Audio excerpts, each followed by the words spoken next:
En el día de hoy, un día hermoso, nos acercamos a la cárcel Francisco Ramírez,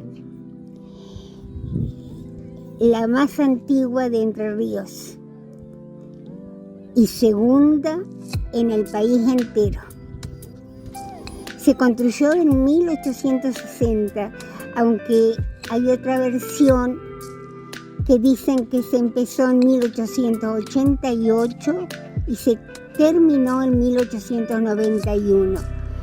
Pero ambas coinciden en que se construyó para alojar a los peligrosos criminales y asesinos de toda la región y de otras provincias. Se construyó en las afueras de Gualeguaychú, pero con el tiempo, con los años, fueron los sitios baldíos y los terrenos poblados, se construyeron casas, edificios y quedó en medio de lo que hoy conocemos como Pueblo Nuevo. Realmente cubre 2 manzanas completas. Vamos a ver al norte, al este, vamos a ver la calle Eva Perón, que es el frente. Acá estamos en la calle Montevideo, que es la parte de atrás. Acá vemos la calle Tala, que está al norte, y luego vamos a tomar la Golda Aracena, que está al sur. Vemos tremendos muros que miden alrededor de 5 metros 65 centímetros, con paneles en la base de 1,25. Estos muros están hechos con ladrillos muy grandes, basados en barro, y el perímetro de estos muros es de alrededor de 600 metros. En cada extremo de lo que sería un rectángulo hay una torre sólida donde se resguardaban los centinelas en caso de lluvia. Todo el perímetro está recorrido siempre por los centinelas que no solamente visualizan adentro de la cárcel, sino también afuera. Hoy en día hay cámaras de seguridad, por supuesto, pero siempre son importantes ellos. Estamos avanzando por calle Tala y ahora vamos a girar por la Eva Perón para ver el frente de la cárcel. Todo esto tétrico, triste, se torna distinto. Ya vamos a ver cuando pasemos por el frente de la cárcel. Acá hay un refugio que no creo que haya sido original, pero bueno, puede ser. Después vamos a ver una torre de las sólidas que realmente son muy importantes. Estos son los paneles de 1,25 cada tramo. Acá vemos los ladrillos que son enormes, que nunca más se ven. Acá vemos la torre de la que le hablaba, una torre muy sólida, muy importante. Cambia todo lo tétrico por el frente de la cárcel. Acá ya hay color, amarillo, marrón. Visualizamos un hermoso jardín, muy cuidado. Dicen que los cuidan los internos de muy buena conducta. Precioso, muy lindo. La verja pintada, cuidada, da gusto verlo. Giramos sobre la Eva Perón, seguimos viendo el frente de la cárcel, pintado de amarillo, un color alegre, muy cuidado, diría hermoso. Y ahora pasamos frente al centro, donde está el portón, famoso portón negro, que deja la libertad por la prisión cuando entran los presos por allí. Observemos que está hermosa realmente el frente. De acá vemos la torre de la que hablamos y tomamos la calle Goldaracena. Cuenta Mario César Grassi en su novela La Casa Trágica una historia real de un agrimensor de apellido Soria, que era segundo mayordomo de la estancia de los Ombúes, que en defensa propia mató al primer mayordomo, pero los testigos lo incriminaron y lo condenaron a 12 años detrás de estos muros. Cuando entró, le hicieron quitar la ropa y desnudo le tiraron varios baldazos de agua fría en pleno invierno. Luego lo llevaron al calabozo, donde el frío tremendo, el viento del sur penetraba por los vidrios rostos. Había ya un preso ahí que terminó recordando y conociendo que era tuberculoso y que escupía las paredes y el piso continuamente. Un tachito era para las necesidades y se dio cuenta que desde ese momento en adelante él tenía que sobrevivir y soportar cosas terribles. Enfermó de tuberculosis. La mayoría de los internos estaban enfermos porque en esa época el tuberculoso moría, no tenía solución. No olvidemos que Fleming la descubrió a la penicilina recién en 1928. Hasta ese momento no había cura. Él enfermó de tuberculosis y lo internaron en el Hospital Centenario, donde una maestra de la escuela Rawson alivió su soledad y su angustia. Pero todo fue mejorando con el tiempo. Empezó a mejorar la comida asquerosa, repugnante que recibían. Surgieron talleres de carpintería, tapicería, fábrica de escobas, trabajo en junco y mimbre, una escuela primaria. Mi papá, Gabino Cafurquiza, fue uno de los maestros que también fue psicólogo, porque le contaban sus penas, que por traición habían matado de la mujer o de un amigo y tenían que soportar la prisión lejos de sus hijos, no los veían crecer, no los veían vivir. O el otro que esperaba cuando repartían las cartas, la suya que nunca llegó. Luego fue mejorando la vida,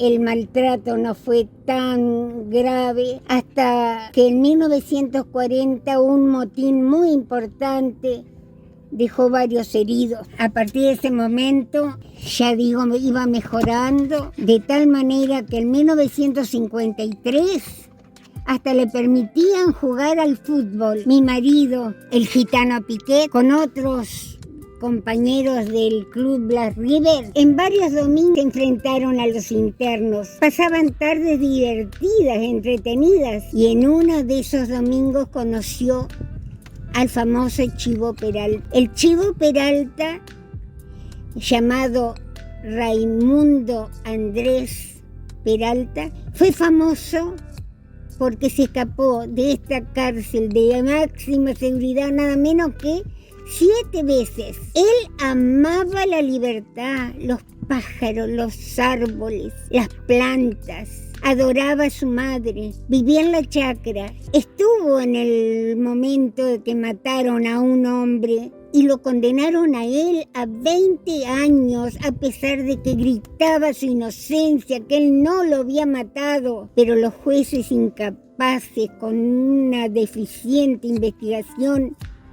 lo condenaron a 20 años de cárcel. No soportaba estar encerrado. Y en un momento determinado se escapó sin que nadie se diera cuenta, trepando como un gato el muro. Fue rápido a darle un beso a su mamá. Cuando hubo recuento de presos en la noche, se dieron cuenta que faltaba Peralta y salieron a buscarlo derecho a la chacra. Por supuesto que lo encontraron y luego de una paliza lo encerraron en la cárcel, en el calabozo de castigo, a pan y agua. Pero no solamente se escapó esa vez, sino una y otra, buscando distintos recursos.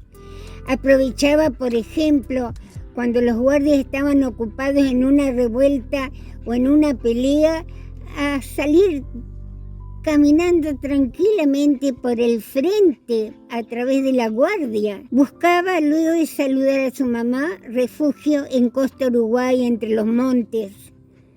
Siempre había un plato de comida o un galpón donde dormir, porque la gente creía que él era inocente y que era una buena persona, que no había matado a nadie.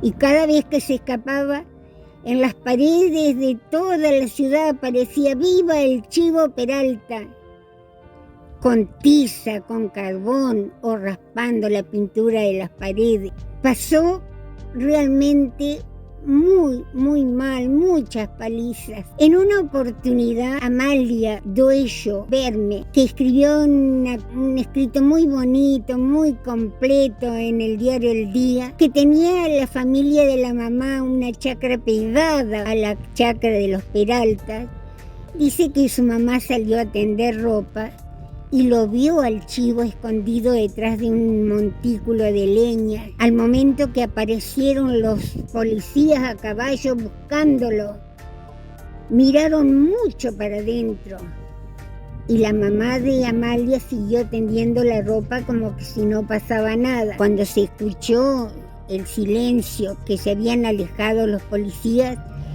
el chivo le preguntó: ¿para dónde fueron? Para el lado del hospital, le contestó la mamá de Amalia.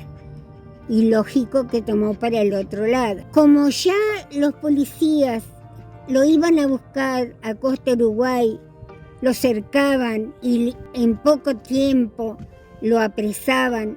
Luego de la paliza, otra vez el castigo. La última vez que se escapó lo hizo para el Potrero y ahí estuvo 15 días en libertad. Pero no era su hábitat, no era su lugar. Entonces pasó hambre, pasó necesidades, la ropa estaba destruida y decidió entregarse.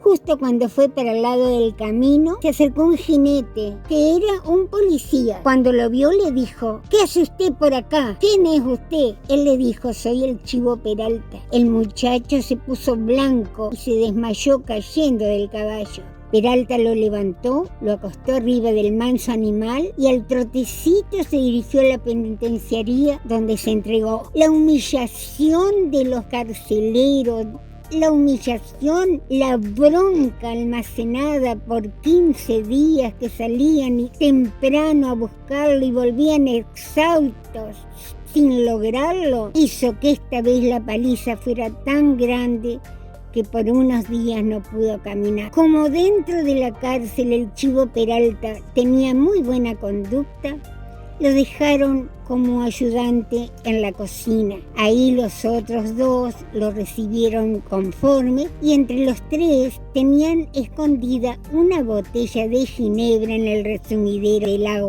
Todas las noches le daban un trago sagrado, y luego la escondían.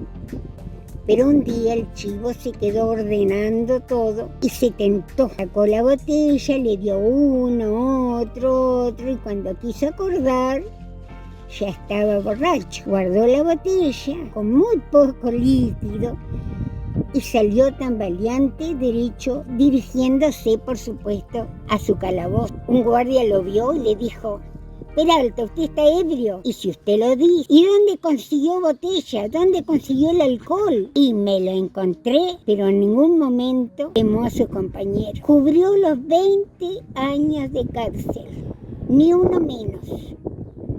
Cuando salió en libertad, por fin volvió a su chacra, a la felicidad. Le encantaba ir al hipódromo, donde veía correr a los caballos. Nunca jugó, le gustaba verlos correr. Y cuando los gurises, los chicos, la gente lo veía en el hipódromo, lo rodeaban inmediatamente porque les encantaba escuchar sus historias, las historias de la cárcel y el suplicio que había soportado. Cuenta Amalia que cree que era el año 80, no recordaba bien. Luego de brindar con su familia el año nuevo, salieron a la vereda y se sentaron al fresco, como se dice comúnmente.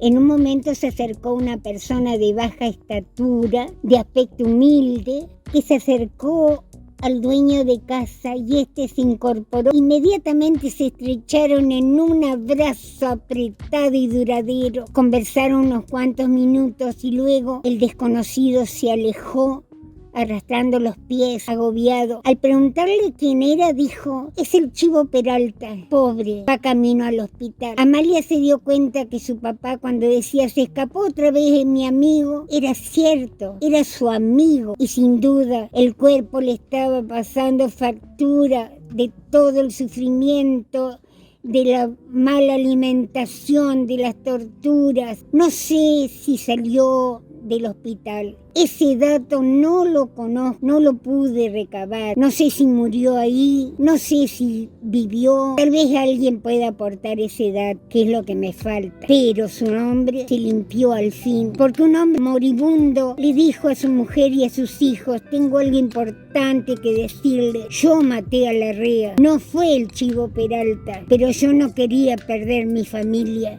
y por eso me callé. Es decir, que el Chivo Peralta estuvo 20 años, tremendos 20 años sin haber matado a nadie, 20 años siendo inocente, pero bueno, no había solución. Luego, ya pasando a la cárcel otra vez, hubo en el año 1959 una inundación muy importante en Gualeguaychú y los presos tuvieron un gesto solidario realmente para felicitarlos, porque donaron su cena y su desayuno para todos los que estaban refugiados en los galpones del puerto. En 1987, el jefe de celadores llamado Magallán notó que había candados cortados, miradas y señas que no le gustaron nada. Entonces ordenó a los otros celadores que salieran y que avisaran en las guardias internas y a los centinelas que algo iba a pasar, que estuvieran alertas y preparados. Se paró al lado de la puerta de la pieza de los celadores y tenía razón. A un grito de "ahora", todos salieron de los calabozos, quemaron colchones, destrozaron vidrio, todo lo que encontraron a su paso.